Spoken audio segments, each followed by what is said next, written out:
नमस्कार मित्रांनो, मी संदीप. स्वागत आहे तुमचं पुन्हा एका नवीन व्हिडिओमध्ये. चला तर बघूया आजचा पाठ. तर मित्रांनो, आजचा आपला पाठ आहे कहाणी पावसाची.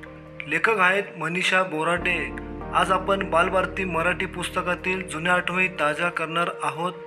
पाठ आवडल्यास लाईक नक्की करा मित्रांनो. कृपया चॅनल सबस्क्राईब नक्की करा मित्रांनो. चला तर पाठाला सुरुवात करूया. 8 पाट नगर होतं. तिथली माणसं होती कष्टाळू. कष्ट फार करायची.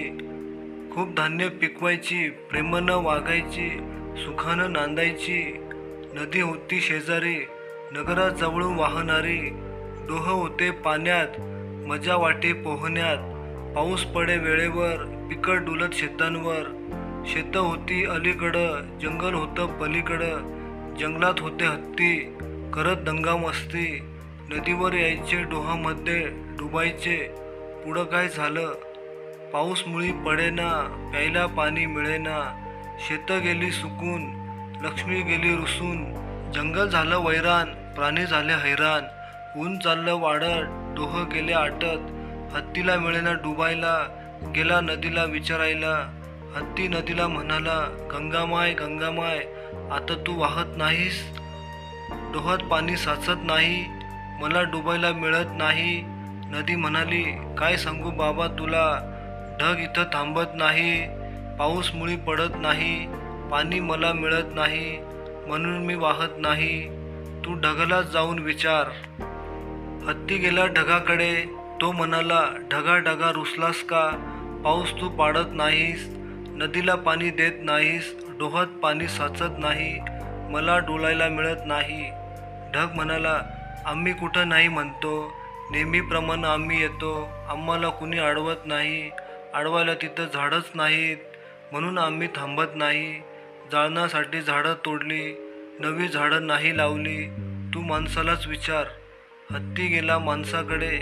तो म्हणाला, तुम्ही जाळण्यासाठी झाडं तोडली. नवी झाडं का लावली नाही. माणूस म्हणाला, आमच्या हातून चूक झाली. आमची चूक आता कळली. उगाच आम्ही झाडं तोडली. नवी झाडं नाही लावली. म्हणून ढग थांबत नाही. पाऊस मुळी पडत नाही. आता आम्ही असं करू. जंगल तोडणं बंद करू. सगळीकडं रोपं लावू. घाम गाळून काम करू. रोपांची चांगली निगा राखू. जंगल झाडांनी भरून काढू. झाडांमुळं गारवा नांदेल. गाळव्यामुळं पाणी पाऊस पडेल. पावसामुळे डोह भरेल. डोहात खूप डुबायला मिळेल. धरणांमध्ये पाणी भरेल. पाण्यामुळं वीज मिळेल. वीज यंत्र चालवेल. उद्योगधंदे वाढविल. जिकडं तिकडं सुख नांदेल. आबादी आबाद होईल. म्हणून म्हणतो, उतू नका मातू नका. झाडं मुळी तोडू नका. झाडं लावणं सोडू नका. घेतला वसा टाकू नका. ही 60 उत्तरांची कहाणी. 5 उत्तरे सुफळ संपूर्ण. तर मित्रांनो, कसा वाटला आजचा पाठ आम्हाला कमेंटमध्ये नक्की सांगा. पाठ आवडल्यास लाईक नक्की करा मित्रांनो. कृपया चॅनल सबस्क्राईब नक्की करा मित्रांनो. असेच नवनवीन पाठ आपण तुमच्यासाठी आणणार आहोत. चला तर भेटूया पुढच्या पाठात. तोपर्यंत आपले खूप खूप धन्यवाद.